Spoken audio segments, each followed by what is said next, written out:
What if the forest was already watching you before you even stepped inside?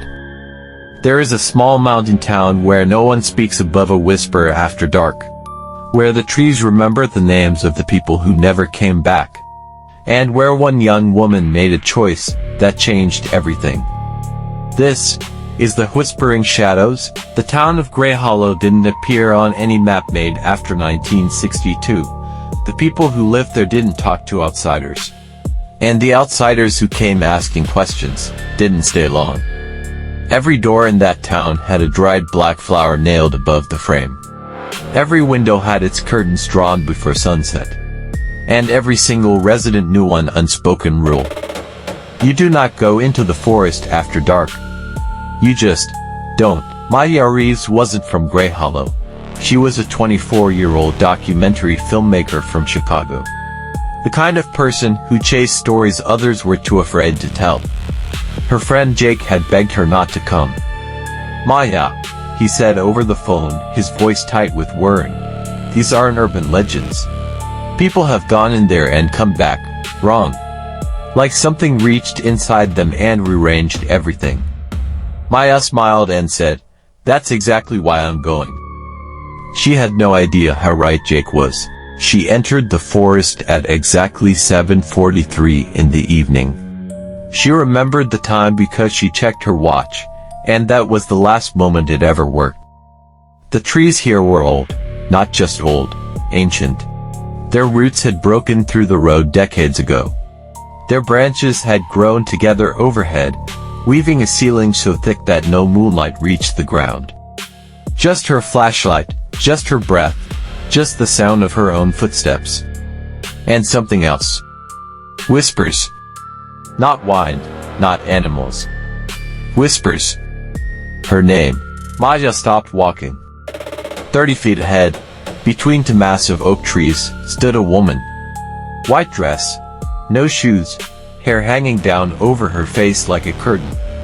Maya's heart hammered in her chest. She raised her camera. "Hello," she called out. Her voice was embarrassingly small in the dark. "Who are you?" The woman slowly turned her head, just slightly, as if she had heard something far away, not Maya's voice. And then she was gone. Not walked away, not ran. Gone. Like a candle flame pinched out by two fingers. Maya stood there for a full minute, not moving. The whispers had stopped. The silence was somehow worse. Back at her campfire, which took 3 attempts to light, Maya opened the book she had found in the Grey Hollow library. The librarian had tried to stop her from taking it. An old woman with pale blue eyes who gripped Maya's wrist with surprising strength. "That book has no business leaving this building," she had said. Maya smiled politely and slipped it into her bag anyway. Now, reading by firelight, she understood why. The book described them, the Whispering Shadows. Not demons, not monsters, something more devastating than that. They were the lost. People who had died in that forest, not from violence or accidents, but from giving up, from carrying pain so heavy. They had simply stopped. And they were still here, bound to the trees, unable to move on. Unable to be forgotten, unable to be found. Until someone came looking. The ritual in the book was simple, terrifyingly simple. 3 words, an open flame, and the willingness to truly listen. Maya had always been a good listener. She stood at the center of a small clearing, fire burning at her feet, and spoke into the dark. "I hear you. I am here. Tell me your story." The wind died. The fire bent sideways, and held there, like time itself had paused. And then, the shadows began to move. They came from everywhere. Between the trees, up from the ground, out of the air itself. Shapes, faces, hands reaching, but not quite touching.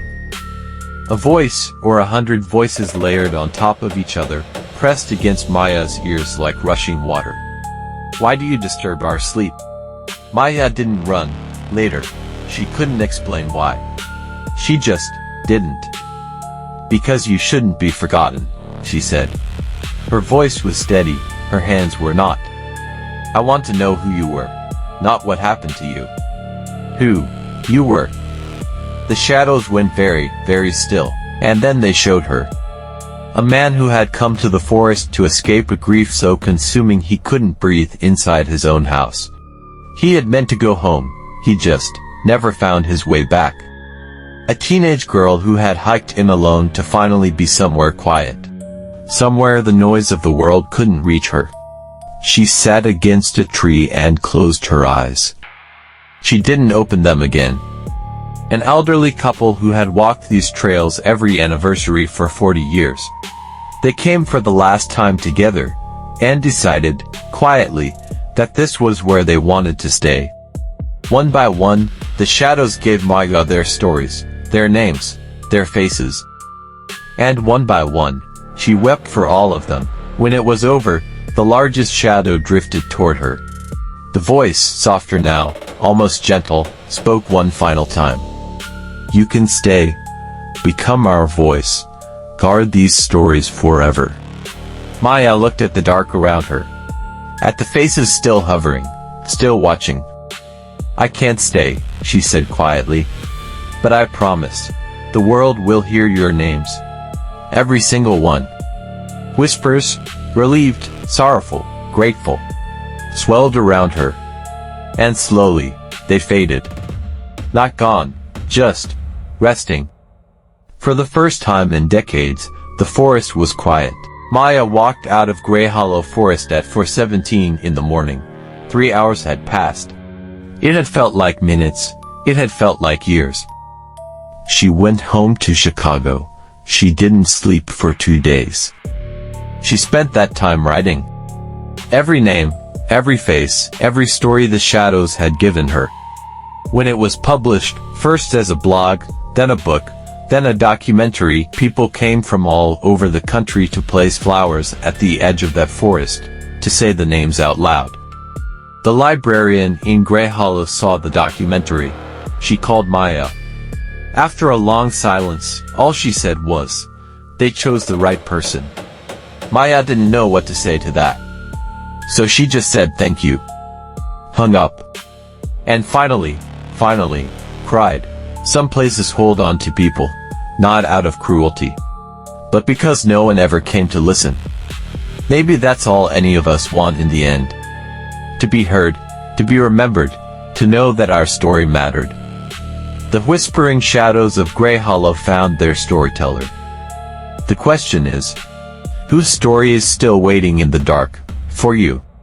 If this story kept you up tonight, good, that means it did its job. Hit that subscribe button and ring the notification bell. Because every week, I bring you the stories that people are too afraid to tell in the daylight. The shadows are always whispering.